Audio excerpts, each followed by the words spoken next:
السلام علیکم ورحمۃ اللہ وبرکاتہ۔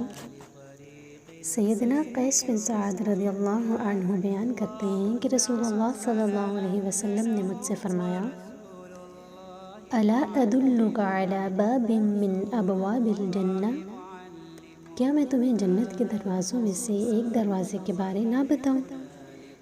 میں نے عرض کیا، کیوں نہیں یا رسول اللہ صلی اللہ علیہ وسلم؟ تو آپ صلی اللہ علیہ وسلم نے فرمایا، وہ دروازہ لا حول ولا قوة الا باللہ ہے۔ سنن الترمذی 3581، مسند احمد 15480۔ اللہ تعالیٰ سے دعا ہے کہ وہ ہمیں اس حدیث پر عمل کرنے اور اس ذکر کی کثرت کرنے کی توفیق عطا فرمائے۔ السلام علیکم ورحمۃ اللہ وبرکاتہ۔